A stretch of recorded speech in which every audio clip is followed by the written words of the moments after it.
Olá, pessoal, vamos voltando? Vamos voltando.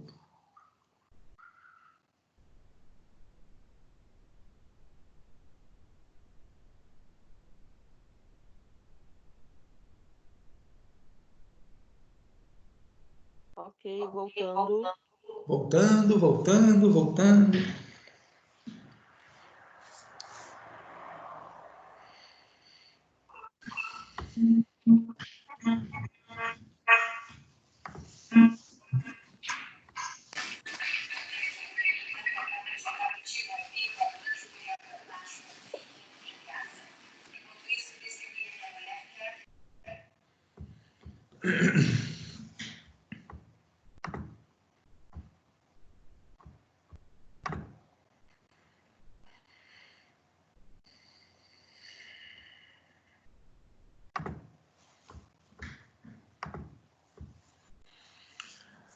Vamos lá, pessoal? Será que está todo mundo aí? Levanta a mão aí, quem está?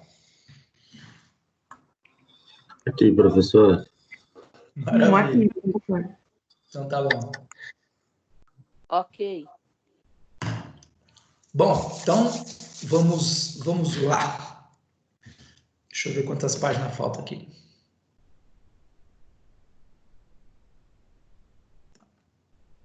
Bom, pessoal, seguinte. Eu sou muito burro, muito burro. É o seguinte, eu esqueci de gravar a nossa aula. Eu fiquei, eu fiquei todo esse primeiro tempo dando a aula, mas eu não gravei, tá? Então, assim, agora eu já estou gravando. O que eu vou fazer é o seguinte: bom, a gente vai terminar a aula normalmente e tal. Aí depois, quando a gente terminar a aula definitivamente, aí eu vou, bom, dispensar vocês. Quem quiser desligar, não há problema nenhum.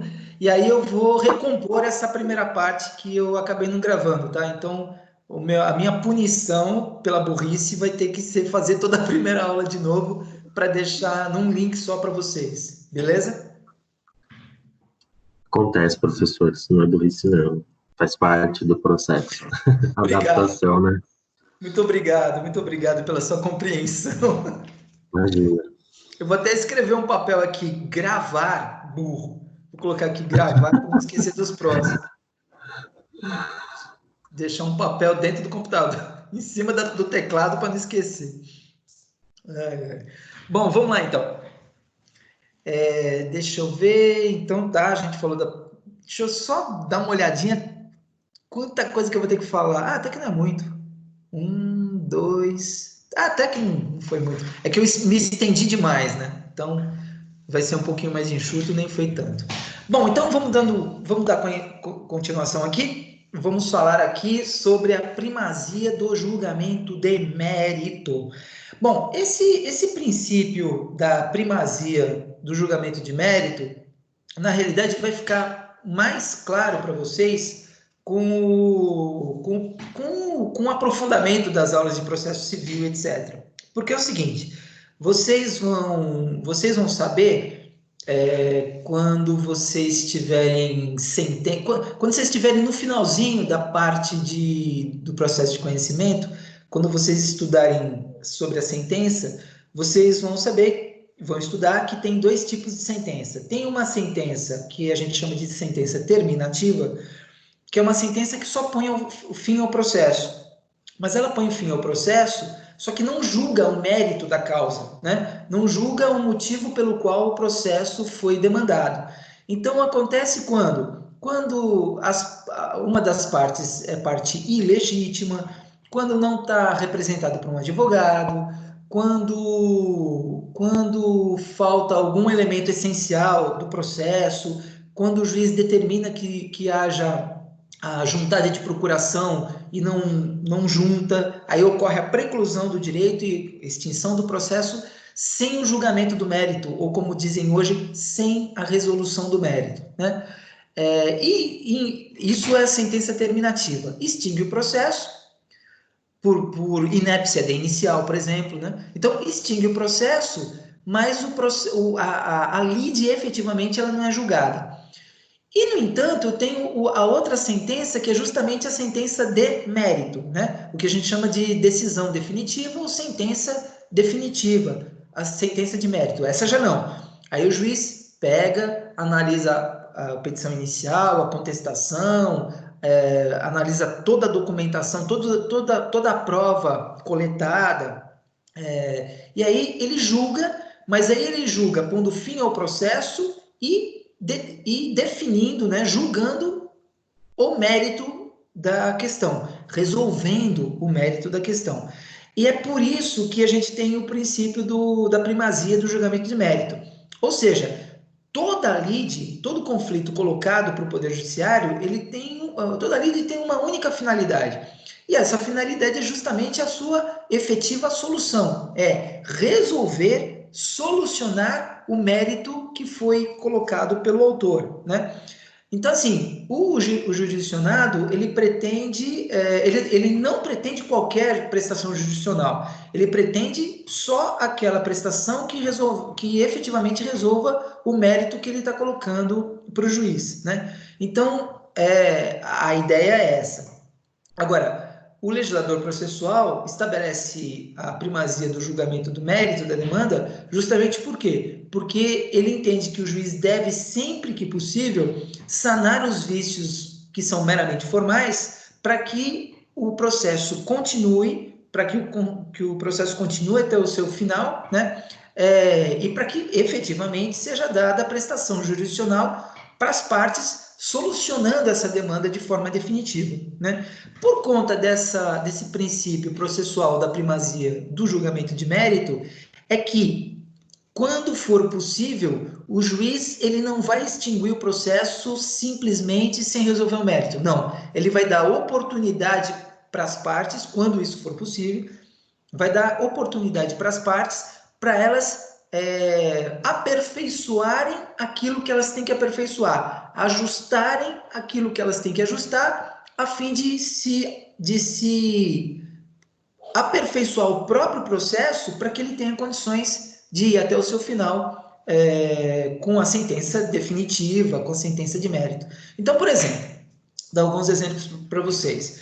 Quando a parte ela é totalmente ilegítima, então, por exemplo, vamos supor, o filho, ele contrata um advogado e aí o filho promove uma ação indenizatória em favor da mãe, mas sem ter a procuração com poderes especiais da mãe. Não pode isso de forma alguma. Ele é parte ilegítima. O que ele poderia fazer é sim, representando a mãe. Por exemplo, se a mãe precisasse de uma tutela, ele poderia representá-la de forma a ser o seu tutor, tudo bem? Aí, representando a mãe, ele contratasse um advogado e esse advogado os representasse processualmente. Aí, tudo bem, eu tenho uma ligação de legitimação possível, por quê? Porque a mãe desse rapaz, ela está no processo. Ela só não está em condições, pela sua incapacidade, de estar presente pessoalmente no processo, agindo diretamente. Então, ela precisa de uma pessoa interposta, no caso, o filho dela que age como tutor, para que o direito dela seja protegido. Muito bem. Mas se ele pega e ele atua diretamente, em causa própria, para tentar resolver um direito da sua mãe, ele é parte totalmente ilegítima. Nesse caso, não há como se convalescer o processo, porque a ilegitimidade não pode ser corrigida nesse caso, né? Então o juiz simplesmente encerra o processo, extingue o processo sem a resolução do mérito. Uma coisa muito diferente é o advogado, ele promove o processo, ele protocola a petição inicial, portanto, dando início ao processo, com número e tal, etc. Só que, por exemplo, ele esquece de juntar a sua procuração, de anexar a procuração na petição inicial, ou ele esquece de anexar os comprovantes de recolhimento de custas processuais. Veja, tanto a procuração quanto o comprovante de custas são elementos essenciais para que o processo possa prosseguir. Mas a falta da juntada logo de início desses dois documentos essenciais não vai fazer com que o juiz já extinga o processo sem resolução do mérito, por falta de elementos essenciais componentes da petição inicial e agora promova outro processo. Não.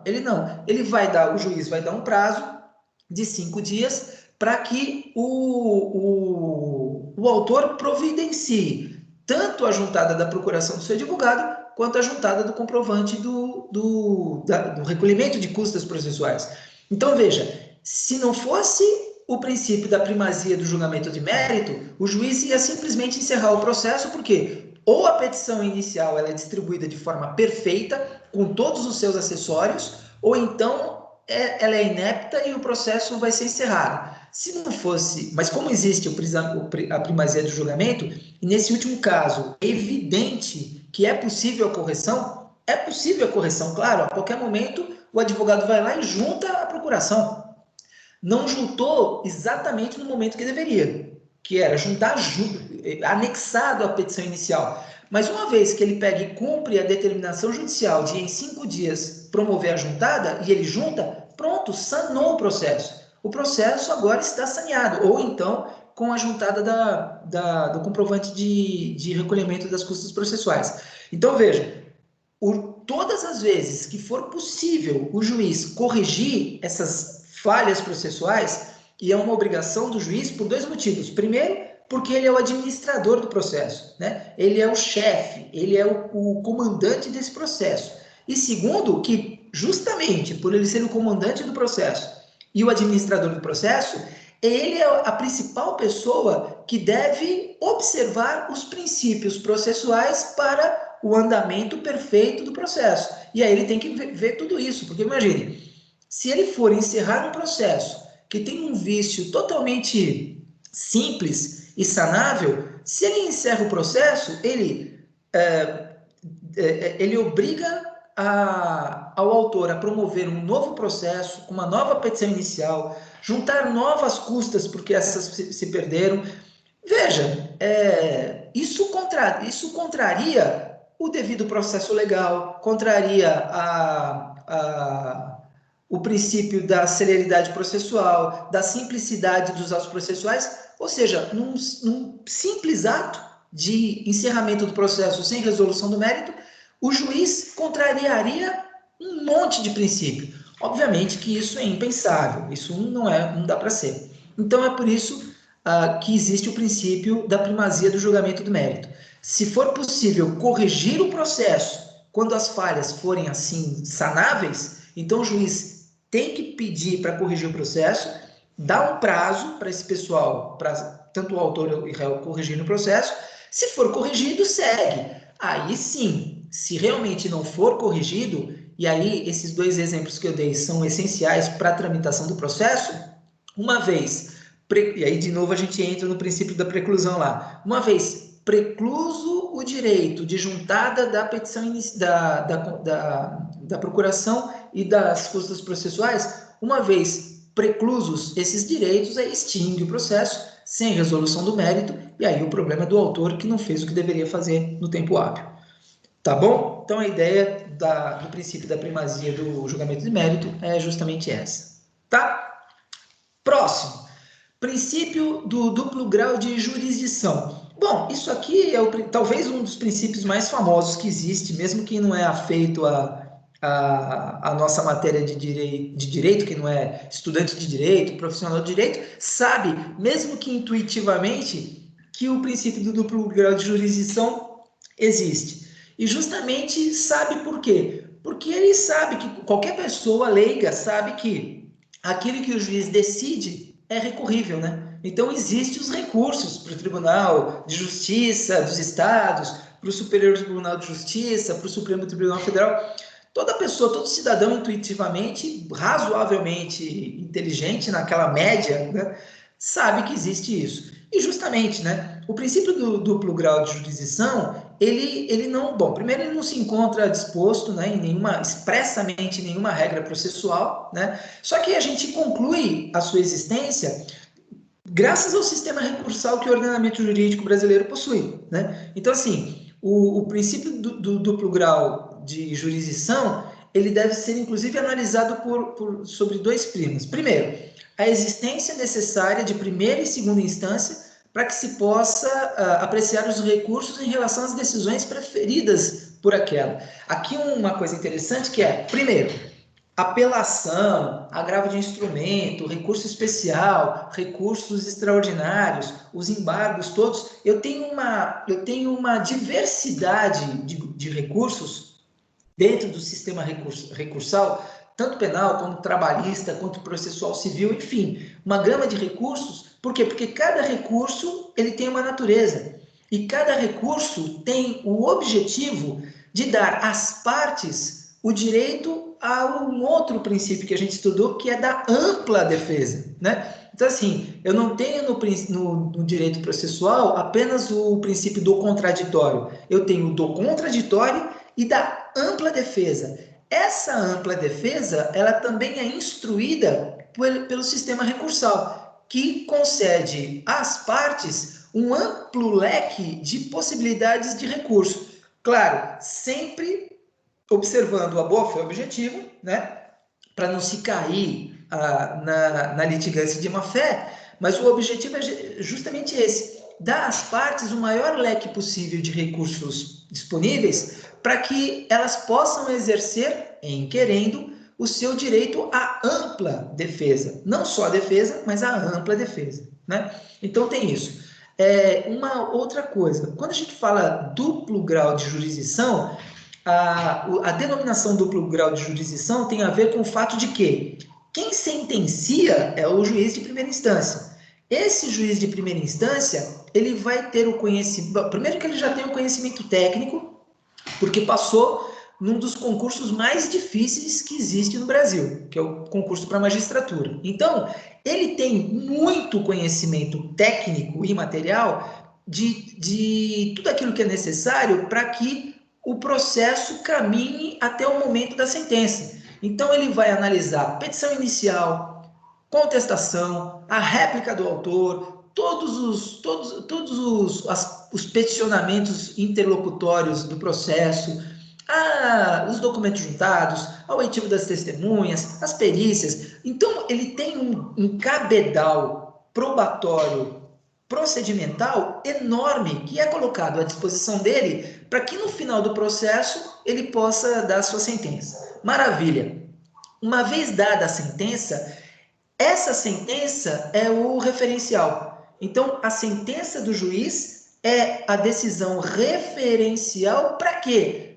Para futuros recursos. Então, aí veja, quando o Tribunal de Justiça, ele ele decide colegiadamente, por meio de um acórdão, ele vai decidir colegiadamente por meio de acórdão se eles mantêm ou se eles reformam a sentença.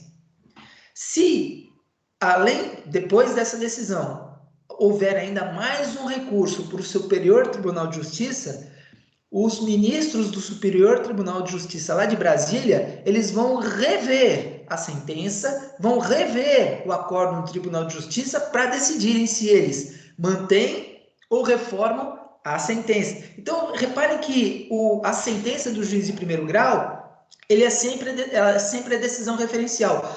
Tudo que houver daí para cima, né, seja no Tribunal de Justiça, seja no STJ, seja no STF, quiçá no STF, se houver questões constitucionais a serem suscitadas, tudo vai girar em torno daquela sentença dada lá no juízo de primeira instância, né? Por isso que se fala duplo grau de jurisdição, porque primeiro se decide, primeiro se sentencia em primeiro grau e em segundo grau os recursos todos pertencentes a esse segundo grau serão para verificar se a sentença foi ok, perfeita, ou se ela merece alguns ajustes, algumas reformas.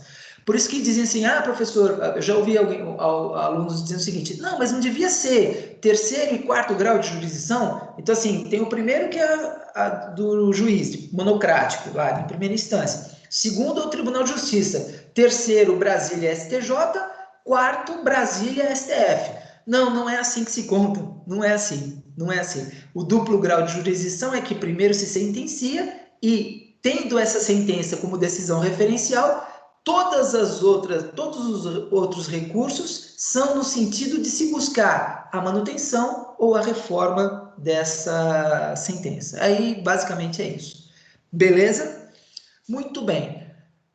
Princípio do duplo grau de jurisdição é isso. Deixa eu ver se faltou alguma coisa. O número 2 lá embaixo eu não falei. O princípio do duplo grau de jurisdição deve ser analisado sob dois prismas. Existência necessária de primeiro e segundo, eu acabei de falar sobre isso. E segundo, como análise necessária se houver recurso pelo segundo grau de decisões proferidas pelo primeiro grau. Eu acabei nessa minha intervenção falando dos dois prismas. Beleza? Alguma dúvida, gente? Alguma pergunta?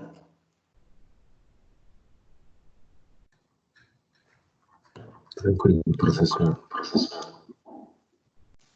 Maravilha. Tudo bem. Beleza.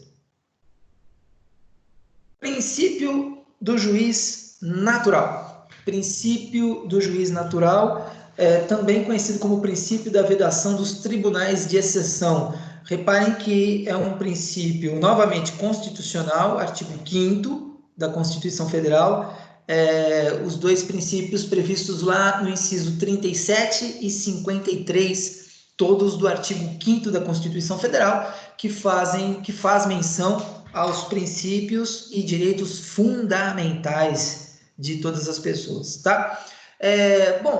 O que significa o princípio do juiz natural? A ideia do princípio do juiz natural, ela é muito simples de se entender, mas ela tem uma relevância e um alcance quase que infinito, para falar a verdade.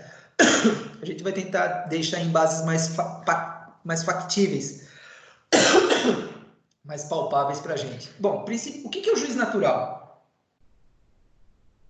O juiz natural é aquele juiz previamente estabelecido por lei para decidir uma determinada ação. Basicamente é isso. Ou seja, o Código de Processo Civil nos traz um rol de normas que estabelecem a competência dos juízes. Então, eles são competentes ou em razão do território, ou em razão do assunto a ser tratado, né?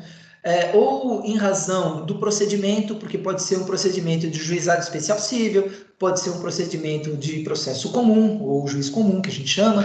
Então, assim, existe uma grande gama de artigos no Código de Processo Civil que vai estabelecendo a competência desses juízos. Ou seja, o que eu sei de antemão é que qualquer ação que eu tenha que propor no meu escritório, eu já sei que vai ter um juiz competente para ele. Eu posso não saber ainda qual seja. O meu cliente apareceu no meu escritório, a gente está conversando sobre isso, ele está me dando todas as informações do processo e tal. O que eu não sei é qual é o juiz competente, mas o que eu já sei é que ele existe e ele já está lá aguardando a distribuição dessa ação.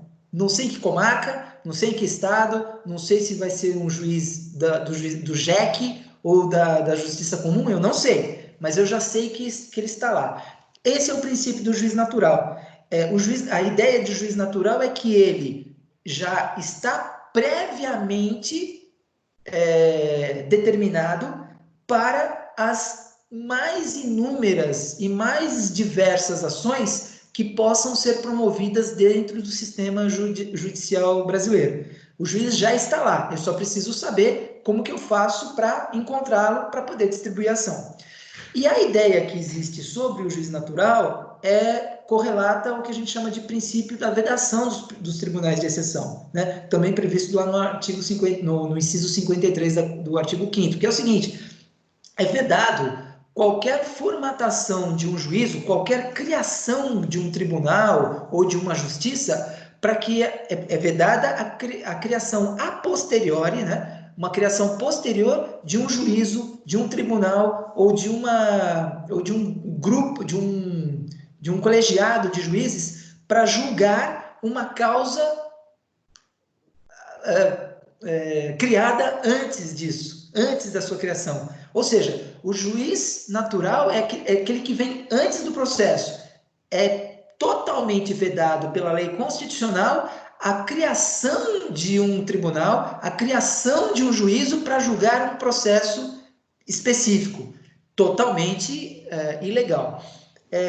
Mas existe um negócio que é interessante aqui, que é o seguinte: essa primeira parte, vocês entenderam? Da vedação dos tribunais de exceção. E aí, fechando o raciocínio, a ideia de vedar essa criação é para que não haja uma imparcialidade do juízo, né? Assim, para que não haja a criação de um tribunal ou de um juízo criado especificamente para prejudicar a parte envolvida naquele processo ou para auxiliar, né? Para beneficiar aquela parte envolvida no processo, né? Então, a ideia da vedação do tribunal de exceção é justamente isso. O juiz ele tem que já ser pré-estabelecido naquela comarca, enfim, para que o processo venha até ele e não que ele vá até o processo, né? O juiz já deve estar na sua cadeira para receber os processos e para que ele julgue de forma imparcial. Não pode ser criado um juízo para que ele esteja direcionado a julgar só aquele caso. Claro que a vedação dos tribunais de exceção busca justamente o equilíbrio das partes, a imparcialidade do juízo, é exatamente o que se quer, né?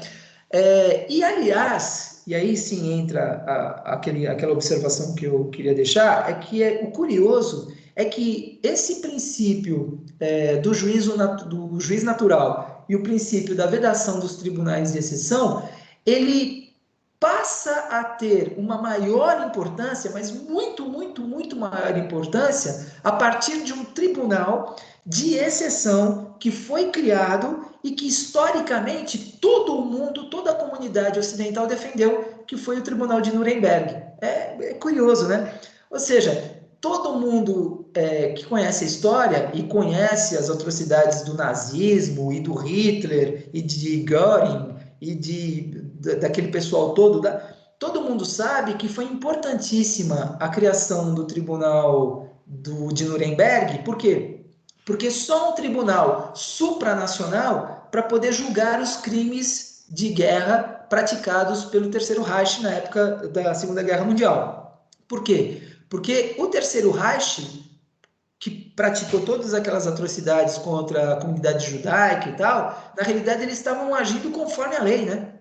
Isso que é interessante. Por quê? Porque todos os atos praticados contra os judeus eram em conformidade com a lei deles, do Terceiro Reich, mas era em conformidade com a lei. Quando tudo aquilo veio à tona, todo mundo, quando toda aquela situação se tornou pública, a comunidade internacional, capitaneada pelos Estados Unidos, se questionou, dizendo o seguinte: puxa vida, ninguém pode dizer que o que eles fizeram é ilegal. Ninguém pode dizer, porque era totalmente legal. Agora, com certeza, é totalmente imoral, é totalmente contra a natureza humana, é totalmente contra os princípios de.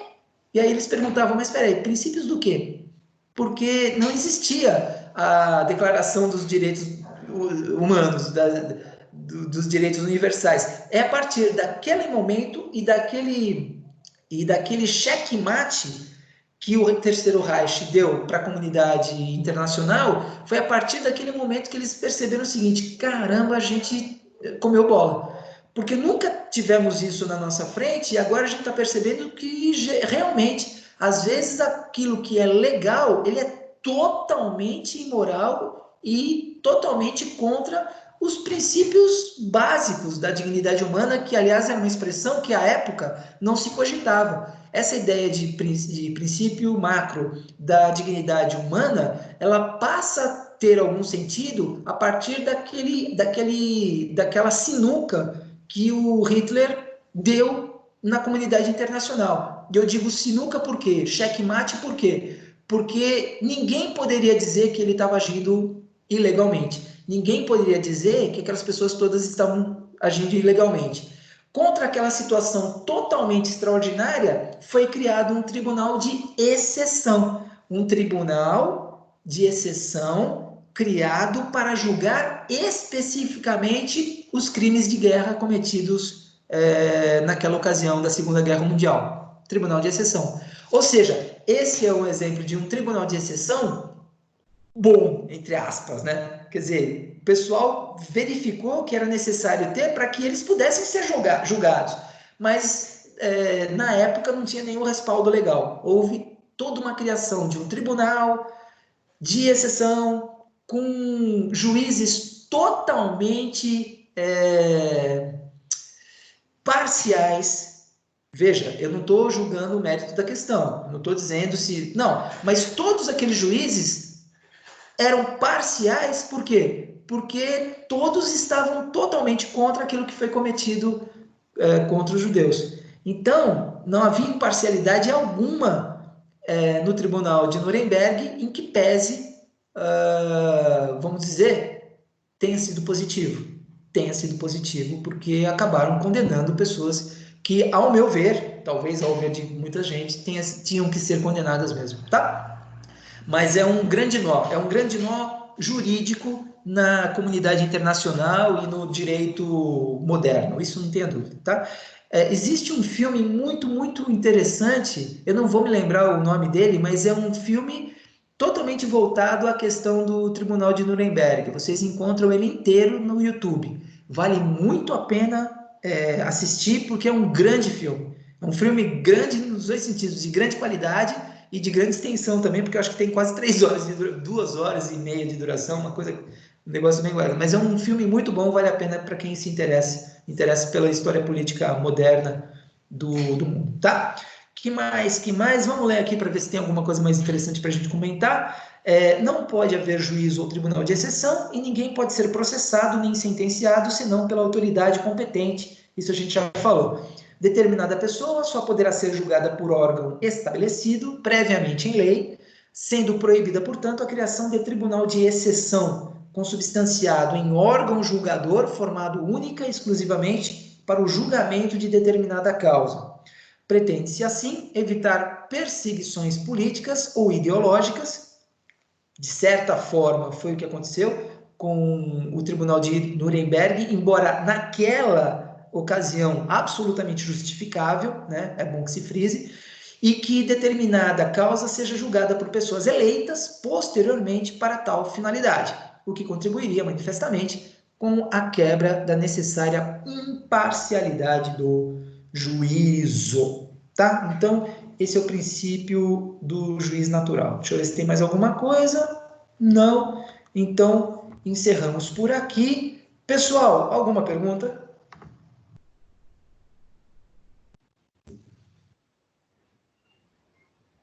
Não. Beleza? Alguém quer fazer alguma pergunta, gente?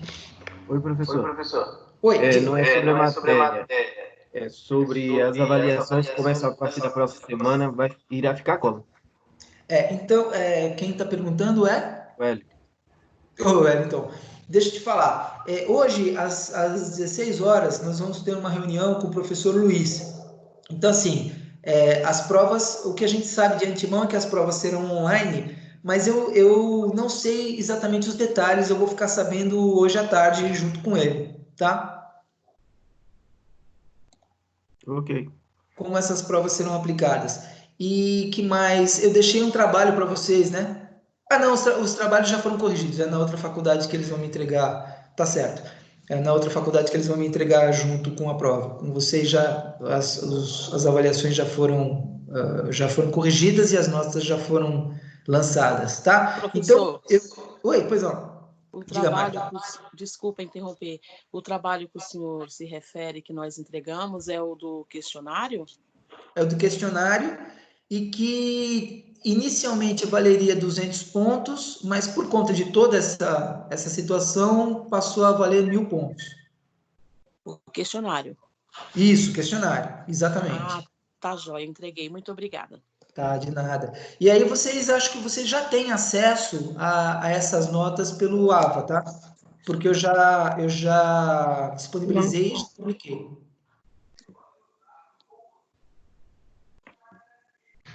Tudo bem? Ok. Tá, então, pessoal, seguinte,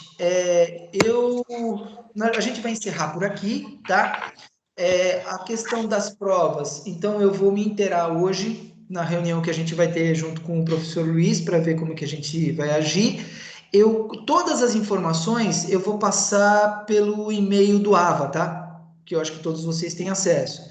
Então, aquele e-mail, aquele canal de comunicação que a gente tem pelo AVA, eu vou passar as informações da minha prova em particular lá com as orientações necessárias. Tudo bem? Tudo bem. Tá. Certo, professor. Oi, pois não. Não, ok, só disse ok. Tudo Tá. bom. Outra coisa, como eu falei para vocês, toda a minha primeira aula, toda a aula antes do intervalo, eu acabei só falando para vocês e eu não gravei essa aula, tá? Então eu vou pedir uma gentileza para vocês, que é a seguinte: eu vou repetir aquela aula, tá? O primeiro módulo, eu vou falar daqueles princípios que a gente falou antes do intervalo para poder deixar registrado aqui. E aí, quando eu for disponibilizar essa aula, a gravação dessa aula no AVA, então a aula vai inteira, em que pese eu não tenha gravado a primeira parte. Então, quando vocês forem rever essa aula lá no AVA, então ela vai estar invertida, tá? A parte do segundo módulo vai estar em primeiro e a parte do primeiro módulo vai estar depois que eu vou fazer essa gravação agora. Tudo bem. Tá bom? Pessoal, então, claro que eventualmente se alguém quiser ficar na aula, pode ficar, fique à vontade, mas todo mundo está dispensado, a gente termina a nossa aula por hoje, tá bom? Obrigada. Ok, obrigada. Tchau, tchau. Professor, uma dúvida. Bom final de semana, bom feriado para vocês, boa Obrigada Páscoa. igualmente. Feliz A gente Páscoa. se vê na semana que vem. Tchau, tchau. Beijão, pessoal. Tchau, tchau. Tchau.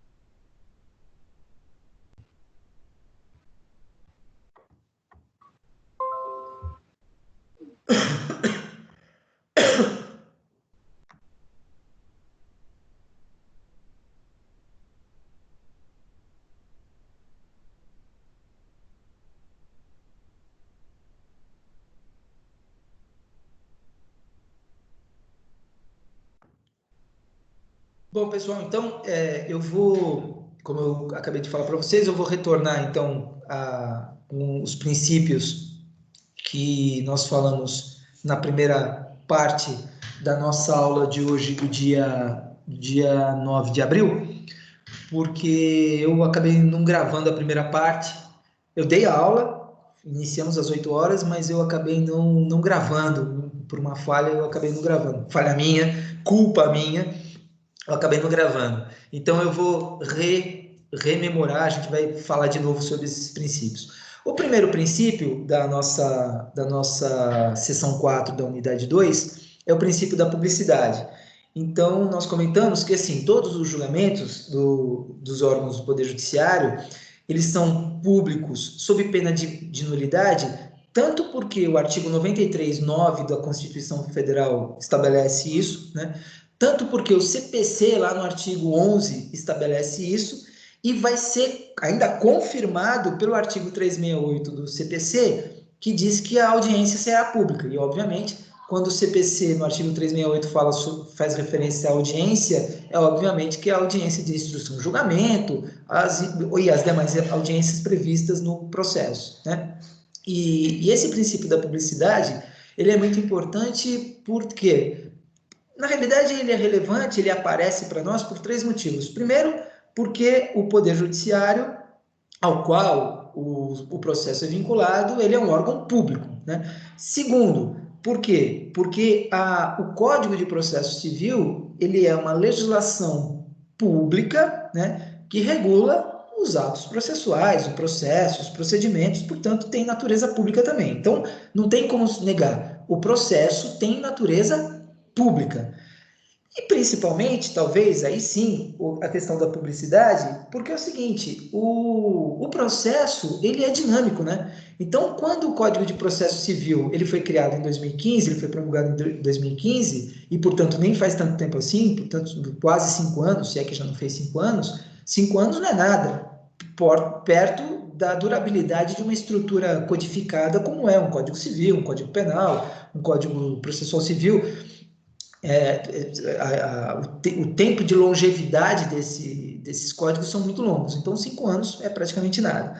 Agora, o que vai fazer com que o processo ele se desenvolva e se aperfeiçoe é o quê? É a prática cotidiana, diária dos atores do direito, dos atores do processo, no sentido de conseguir com que os seus processos possam caminhar até a sentença e serem promulgadas, a sentença ser prolatada. A ideia é essa. Então, assim, um processo sadio, um processo perfeito, é aquele que consegue reunir condições de ir até o seu final. E quando eu falo final, seria pelo menos até o final da primeira fase, que é a fase de conhecimento, que é a fase que termina com o processo, com a sentença judicial, né?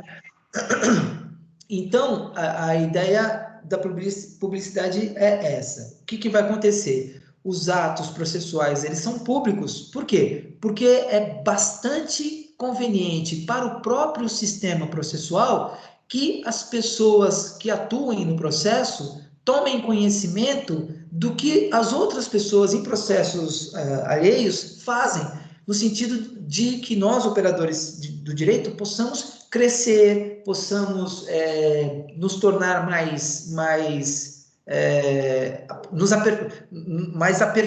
aperfeiçoados no trâmite processual, né? Que a gente possa ter como referência o que os tribunais têm julgado e como é que tem sido a jurisprudência em determinado sentido, num determinado tipo de processo. Então, assim, a perfeição do processo, o desenvolvimento do processo se alimenta com a própria atuação do processo. Por isso, o sentido de publicidade, né? Por quê? Porque não está em jogo única e exclusivamente o interesse particular das partes naquele processo. O que está em jogo também, em cada processo que é tramitado, em cada processo que se desenvolve, o que está em jogo também é o próprio aperfeiçoamento da estrutura processual, para que ele possa ser mais econômico, para que ele possa ser mais célere, mais perfeito, para que ele possa realmente chegar a uma conclusão mais factível com a justiça, com a verdade, né? Para que ele possa ser o mais eficaz possível no sentido de dar a prestação jurisdicional que se quer e que se tem direito no menor tempo possível. Então, a publicidade dos atos processuais também, elas agregam esse valor, né? Elas ajudam nesse sentido. No entanto, mesmo que haja a previsibilidade do princípio da publicidade, nem todos os processos são públicos. Por quê? Porque, por algum motivo, o próprio legislador veda a publicidade de alguns casos. Então, o artigo 189 do CPC prevê as exceções à regra do princípio da publicidade e vai enumerar 4 situações em que o processo tramita em segredo de justiça, né? Então, diz lá o artigo 189, tramitam em segredo de justiça os processos, e aí, inciso 1, em que o exija o interesse público ou social, né? E aí o que a gente comentou no primeiro módulo é justamente isso. Existem alguns processos que, em princípio, eles tramitariam publicamente, para qualquer operador de direito que quisesse ter acesso. No entanto, o que o legislador reserva como uma discricionariedade para o juiz? O juiz pode, por conta do interesse público ou social, ele pode retirar esse processo, que em princípio seria público, ele pode colocar ele em segredo de justiça. Por 2 motivos. Primeiro, para proteger as partes, de modo geral, e segundo, uma questão mais pragmática, mais técnica, para não sobrecarregar o sistema do tribunal com milhares e milhares e milhares de acessos de pessoas curiosas no resultado ou nos trâmites daquele processo. Então, eu dei 2 exemplos para vocês. Por exemplo, dentro do âmbito civil, as ações indenizatórias relativas àquele desastre em Brumadinho. Então, por exemplo, todos os operadores de direito, ou grande número dos operadores de direito, têm interesse em saber como é que está tramitando o processo penal e civil das questões relacionadas ao desastre ambiental lá de Brumadinho. Ora, se todos os advogados do Brasil, num determinado momento, quiserem acessar o processo, mesmo digital, para ficarem vendo como é que estão as coisas lá, você vai ter um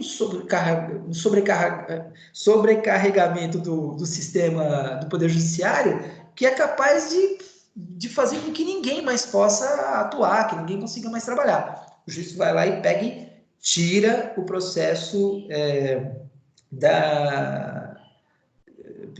ele estabelece o segredo de justiça desse processo e tira a publicidade do processo. Veja, eu não estou dizendo que aconteceu, eu estou dando um exemplo de uma situação que seria factível que o juiz estabelecesse. Um outro exemplo que eu dei aqui foi uma eventual ação indenizatória do irmão da Suzane Richthofen contra ela. Estou dizendo tudo em potencial, tá? Tudo de uma forma provável. Então, veja, o inventário da família da Suzane Richthofen segue em segredo de justiça pela própria natureza dele. A ação de indignidade que, eventualmente, o irmão dela promoveu contra ela segue em segredo de justiça. Mas a ação indenizatória, originalmente, não. Qualquer ação indenizatória civil, ela segue com a publicidade intacta, sem problema. Mas, em razão da grande comoção pública que teve esse caso, o caso Richthofen, o que vai fazer o juiz? Se o juiz tivesse recebido essa ação indenizatória do irmão da Suzane contra ela, ainda que em tese fosse público, ele não teria dúvida, ele pegaria e colocaria esse processo em segredo de justiça. Por quê? Porque ele já saberia de antemão que um monte de advogado curioso ia acessar aquele processo para ficar lá verificando os trâmites e, enfim, fuçando lá no processo. Então ele pega e simplesmente retira do segredo de justiça, tá? Um segundo caso aí, também tramitam em segredo de justiça os processos que versem sobre casamento, separação de corpos, divórcio, separação, união estável, filiação, alimentos e guarda de crianças e adolescentes. Se vocês virem, vocês vão perceber que todas essas ações têm natureza familiar, né? De direito de família. E, por ser de direito de família, o interesse particular, o interesse privado das partes, né? O direito à intimidade, o direito à confidencialidade, né? O direito à proteção da vida privada, etc., ele se sobrepõe ao interesse público. Isso é a presunção do legislador processual, que não teve dúvidas em manter no Código de Processo Civil de 2015 a mesma norma que previa o Código de 73. Então, o legislador simplesmente não inovou, ele manteve o segredo de justiça para esses casos inerentes ao direito de família. Tá? O inciso 3, tramitam em segredo de justiça os processos em que constem dados protegidos pelo direito constitucional à intimidade. Então, o que eu dei como exemplo nesse caso são aqueles remédios constitucionais, ou vrit constitucionais, como chamam, do habeas data, né? Então, o habeas data é um remédio constitucional, parente do habeas corpus, do mandado de segurança, do mandado de injunção, são conhecidos como remédios constitucionais, e nesse caso do habeas data, é um remédio constitucional que busca com que o impetrante ele possa ter acesso às informações que o Estado tem sobre ele ou algum membro da sua família. Isso foi muito, como a gente comentou na primeira aula, isso foi trazido pela Constituição de 88 como uma forma de viabilizar as informações que as pessoas hoje queriam ter sobre os seus parentes, muitos deles mortos ou desaparecidos sob o sistema ditatorial ocorrido em história recente do Brasil, né? Principalmente entre as décadas de 60 e de 70 do século passado.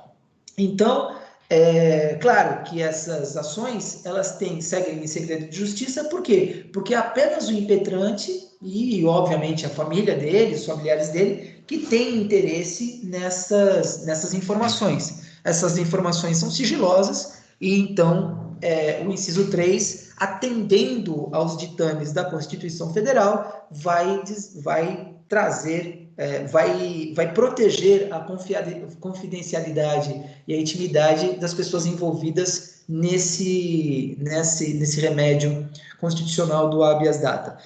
E também, um pouco mais próximo da gente, um pouco mais factível, as ações de Estado, que a gente chama ações de Estado. Estado do ponto de vista da personalidade jurídica das pessoas, né? Então, por exemplo, ações de mudança de assento registral, né? Mudança de nome, mudança documental de sexo, enfim, todas essas ações que envolvam elementos inerentes à personalidade humana, que a gente chama que são elementos protegidos pelo direito à intimidade, previstos constitucionalmente, então essas ações de Estado, elas vão tramitar em segredo de justiça também, tá?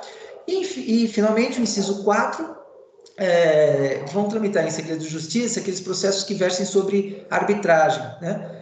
Por que eu comentei isso e por que o artigo 189 fala sobre arbitragem? Porque é o seguinte, a cláusula arbitral, ela é inserida nos contratos, pode ser inserida nos contratos havidos pelas partes, né? Então, nada impede que eu e qualquer outra pessoa possamos estabelecer um contrato e, em vez de eleger um foro qualquer, cláusula de eleição de foro, a gente eleja uma cláusula arbitral, estabelecendo que determinada pessoa vai agir como árbitro para eventuais conflitos de interesses que se originem daquele contrato. Muito bem. Veja que um contrato é um instrumento inerente de direito civil, que, por sua vez, é um direito inerente ao ramo do direito privado. Portanto, os interesses das partes, eles se sobrepõem aos interesses ao interesse público, né? Isso é o próprio Código Civil que estabelece e a própria Constituição Federal que dá esse direito ao direito civil, né? Então, em todos os assuntos trazidos, ou pelo menos a grande maioria dos assuntos tratados no Código Civil, esses assuntos terão o interesse particular sobre o interesse privado. E aí, o artigo 189 do CPC não vai pensar diferente, vai dizer o seguinte, bom, todas as vezes que houver uma cláusula arbitral, é porque as partes contratuais, né, movidas pela sua autonomia e movidos pelo princípio da boa-fé objetiva, elas preferiram que mesmo o conflito inerente àquele contrato fosse resolvido de forma privada, não pelo Poder Judiciário, mas por um árbitro indicado por eles dois. Maravilha. Por conta disso, se por um acaso a sentença arbitral for anulável por algum motivo e essa anulabilidade tiver que ser trazida para o Poder Judiciário, esse processo vai correr em segredo de justiça para respeitar a confidencialidade querida pelas partes contratuais antes mesmo de se fazer o contrato. Outra coisa, se por um acaso o juiz arbitral der a sua sentença, exarar a sua sentença, e a sentença não for observada por uma ou por outra parte contratual, mesmo quanto à execução dessa sentença, essa execução que obrigatoriamente tem que ser pelo Poder Judiciário, porque o juízo arbitral ou o árbitro, ele tem o poder legal estabelecido por lei, pela lei da arbitragem, de julgar a causa colocada a sua análise. Ele tem direito de julgar, mas ele não pode executar coercitivamente as partes a cumprirem essa sua decisão. Quem tem esse poder somente é o Poder Judiciário. Então, vem o Poder Judiciário, executa a sentença arbitral e o faz de forma secreta. Secreta no sentido de proteger essa discussão em segredo de justiça, conforme estabelecido aqui no inciso 4 do artigo 189. Tá bom? Na nossa próxima tela, também que eu falei, que eu dei a aula, mas eu não gravei, vem o princípio da publicidade. Não, publicidade a gente acabou de falar. Peraí, próximo. Agora sim, princípio da lealdade processual. Bom, o que é o princípio da lealdade processual? Na realidade é o seguinte, esse princípio ele serve à proteção dos direitos subjetivos dos litigantes. Ou seja, a ideia principal é de que todas as pessoas que ajam na vida, de um modo geral, e também no processo civil, elas ajam respeitando o princípio da boa-fé objetiva, mesmo que elas não saibam que seja isso. Mas de uma coisa elas sabem, que é o seguinte, em princípio, tudo que elas fizerem vai ser analisado pelas pessoas como sendo certo. Então, se por acaso alguém disser que elas estão fazendo alguma coisa errada, alguma coisa criminosa ou ilícita, essas pessoas têm que provar. Então, o princípio é da boa-fé objetiva.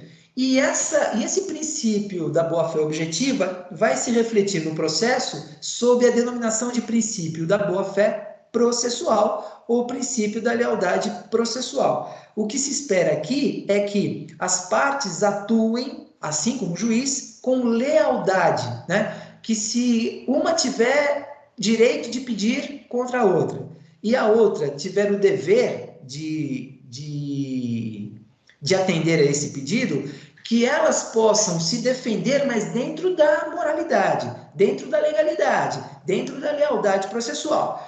Qualquer parte que atue fora disso, desse padrão de lealdade, ele será considerado, ele poderá ser constituído como litigante de má fé, que é uma situação execrável contra aquela parte que tenta tumultuar o processo no seguinte sentido, de atrapalhar os atos processuais, de atrapalhar a atuação da parte do juiz, de causar morosidade no processo, tudo isso previsto no artigo 81 do CPC. E essa parte, ela pode agir dessa forma, fazendo o quê? Bom, ela faz isso promovendo recursos sem sentido, toda hora parando o processo para entrar com agravo de instrumento para qualquer decisão judicial interlocutória que é concedida, qualquer decisão que o juiz tome, o advogado de uma das partes promove principalmente do réu, né, que às vezes tenta evitar o trâmite normal do processo, isso acontece muito pela parte ré, aí ela pega e toda hora está entrando com um embargo de declaração, pedindo para que o juiz se manifeste sobre aquela decisão que não ficou clara e tal. Bom, se for legítimo, se forem legítimos esses recursos, tudo bem, o juiz simplesmente tem que se manifestar, engolir a raiva e tocar para frente. Agora, se o juiz se enfesar e ele perceber que a parte está tentando tumultuar o processo, ele não vai pensar duas vezes. Ele vai declarar essa má parte, né? Essa parte que atua contra os ditames dos princípios da lealdade. Vai constituí-la como litigante de má-fé e vai pagar uma pena pesada pecuniária de multa em favor da outra parte que está sendo vítima dessa má atuação da parte contrária, tá? Então, veja, eu vou dizer, essa litigância de má-fé, geralmente ela é constituída contra o autor e contra o réu, mas qualquer parte interveniente pode sofrer isso. O amicus curiae, testemunha, perito, se começa a demorar demais para apresentar seu laudo, e vou dizer, e muitas vezes o próprio juiz, o juiz não está isento disso não. Se o juiz começa a atuar de forma temerária, ou seja, começa a atuar de forma a tratar o processo de qualquer jeito, causar paralisações, o próprio juiz poderá ser denunciado ao CNJ, né, o Conselho Nacional de Justiça, para que os membros do CNJ possam verificar essa atuação temerária do juiz para ver se é o caso de puni-lo de alguma forma, tá? Então, o princípio da lealdade processual tem a ver com isso. Que mais aqui que eu queria dizer? Eu lembro de ter falado para vocês também, uma questão do princípio da lealdade processual, que tem uma situação nova no Código de Processo Civil muito interessante, que fala sobre a distribuição racional das provas, né? Então, antes do Código de Processo Civil de 2015, existia o princípio de que quem alega tem que provar as suas alegações, seja por meio de documento, depoimento pessoal, testemunha, perícia, não importa. Então, quem alega prova. Hoje em dia, a coisa é um pouco diferente. A regra geral é de quem alega prova, mas é possível a distribuição racional dessas provas. Por quê? Porque, por exemplo, se uma determinada prova é muito benéfica ao autor, mas quem tiver mais facilidade de promover essa prova é o réu poderá ser intimado a fazer. Por incrível que pareça, ele pode produzir uma prova que seja contra os seus interesses. Porque o Código de Processo Civil atual, ele não pensa no seguinte: quem vai provar só terá que ser apresentadas as provas que sejam mais convenientes para as partes. Não. A ideia agora é outra, né? Mudou-se o paradigma quanto à produção de provas. Agora, as provas que serão coletadas é aquelas que são as mais necessárias e as mais convenientes para a melhor resolução do processo. Portanto, se hoje o paradigma é esse, na realidade sempre foi, né? Sempre foi o paradigma, mas agora ficou muito mais claro com essa distribuição racional das provas. Porque agora, mesmo que, eventualmente, a prova esteja com o réu e essa prova seja contrária ao réu, não seja benéfica, ou pior, seja até maléfica, vamos dizer assim, né? Não é uma boa expressão, mas me vem outra, maléfica ao réu, ainda assim ele terá que produzir. E um exemplo que eu dei aqui é o exemplo do autor que requer ao juízo de que o réu apresente um testamento particular que foi feito pela mãe deles, deixando uma parte do patrimônio dela para o autor que não é filho, que não é nada, né? O que vai acontecer? O autor diz o seguinte, fulano de tal faleceu. Desculpe. Fulano de tal faleceu, eu estou promovendo essa ação contra os herdeiros dela, os 3 herdeiros dela, por quê? Porque eles estão de posse de um testamento particular, portanto, não foi feita escritura pública particular, e que eu sei que está num determinado lugar da casa onde ela morava. E esse testamento, eu também sei que traz, que me beneficia, porque ela deixou uma parte do seu patrimônio para mim, respeitado a legítima dos filhos dela, né? Que são herdeiros necessários.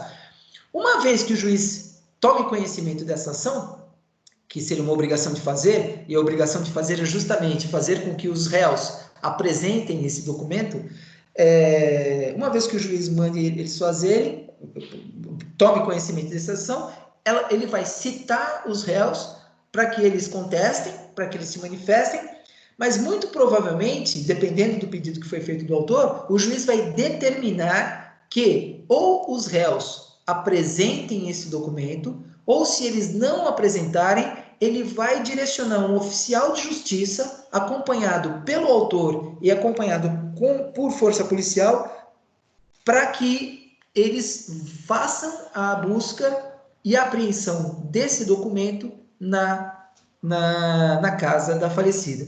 Como, pelo exemplo que eu dei para vocês, o autor é o único lugar onde é o único que sabe onde está, então o juiz poderá obrigar os réus a produzir prova contra o interesse deles. É bem interessante essa parte do processo. O professor de processo civil vai trazer bastante informações interessantes para vocês, quando vocês tiverem isso daqui uns 2 ou 3 semestres, mas já fiquem sabendo que agora isso faz parte da lealdade processual. Ou seja, não é fazer prova contra mim, não. É fazer prova em favor do processo e da melhor resolução processual.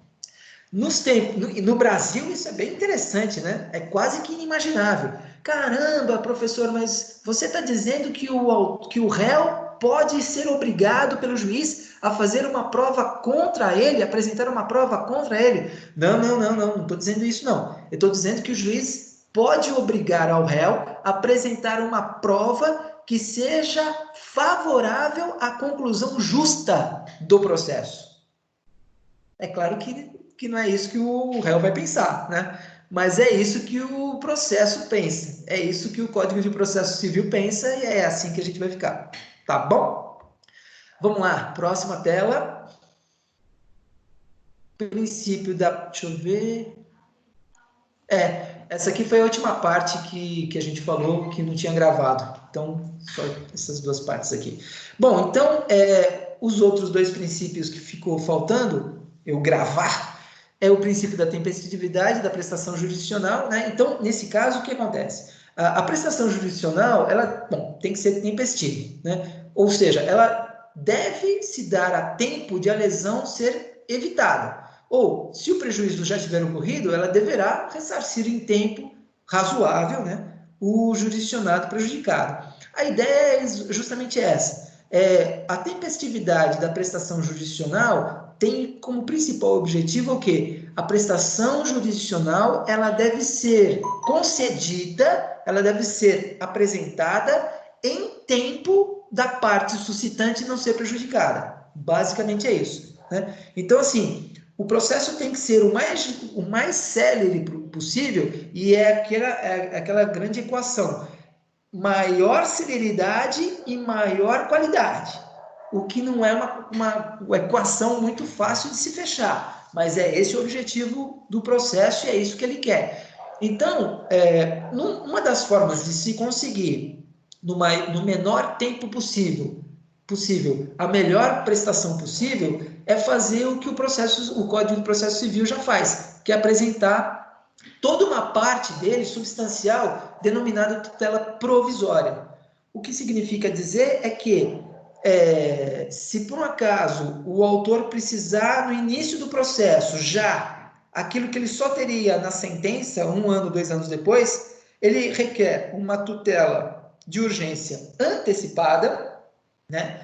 ele provando o fumus boniuris e o periculum in mora, ou seja, ele provando que ele tem direito, e ele provando que se demorar demais, ele perde esse direito, porque é capaz de ele perder inclusive a vida, ou o direito, porque ele pode perecer, o juiz antecipa para agora, às vezes sem ouvir a parte contrária, inclusive, que a gente chama de concessão de tutela inaudita altera pars, tá? Depois vocês veem no Google isso, como é que se escreve, inaudita altera pars. Ele antecipa isso para o início do processo. E aí é a forma que o próprio Código de Processo Civil encontrou, para quê? Para que a prestação jurisdicional, que às vezes realmente pode ser morosa, às vezes ela pode ser demorada, uma forma de se antecipar aquele provimento jurisdicional final. Então, às vezes, ela antecipa em 2, 3, 4 anos aquilo que o autor, em tese, teria só 4 anos depois. Mas é claro que o autor tem que ser bastante convincente quanto ao seu pedido, porque só se ele for bastante convincente é que ele vai conseguir esse resultado, tá? E no final das contas, na última parte aqui, a gente falou do princípio da preclusão.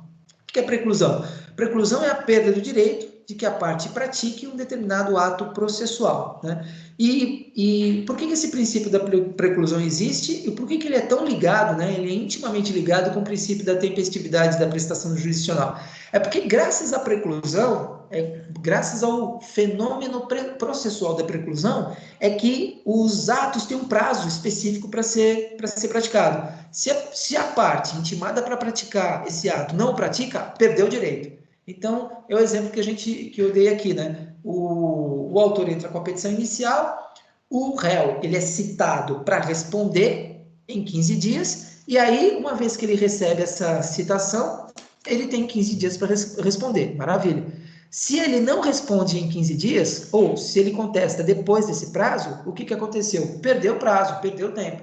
Então, essa contestação, ela não será mais recebida, ou, se ela foi protocolada fora do prazo, como esse ato processual de contestação está precluso, o juiz não vai nem ler. Simplesmente ele vai definir que está precluso o direito de contestar, ele não vai ler, e aí o efeito judicial disso, o efeito jurídico disso, é que tudo aquilo que foi alegado com relação aos fatos na inicial, não com relação ao direito, tudo aquilo que foi alegado com relação aos fatos existentes na inicial, esses fatos serão presumidos como sendo verdadeiros. Por quê? Porque o réu, uma vez legalmente citado, deixou de apresentar a sua contestação no prazo que foi estipulado para ele. Tá? Isso acontece em tudo. Se o juiz determinar 5 dias para a juntada de rol de testemunhas, se a parte não juntar a listagem ou rol dessas testemunhas no prazo estabelecido pelo juiz, preclui-se o direito dela, agora ela vai continuar com o processo sem ouvir testemunhas porque perdeu. Né? Mesma coisa, dada a sentença, uma vez dada a sentença, a partir da publicação da sentença, as partes têm 15 dias para promover o recurso de apelação. Né? Se a ação foi totalmente procedente, 15 dias para o réu apelar. Se a sentença for totalmente improcedente, 15 dias para o autor apelar. Se a sentença foi parcialmente procedente, 15 dias para ambos apelarem, né? Tanto o autor quanto o réu. Agora, aquele que deixar escoar o prazo de 15 dias para apelação, tem esse seu direito de recorrer precluso. E aí, contra ele, ocorre o que a gente chama de trânsito em julgado da sentença. A sentença se torna definitiva por conta da preclusão, nesse caso específico, do direito de recorrer. Beleza, gente? Beleza? Acho que agora... Deixa eu ver quem que ainda está na sala de aula. Existem duas pessoas aqui ainda, maravilha. 3 quase. Bom, pessoal, então era isso. Era a parte que estava faltando, tá bom?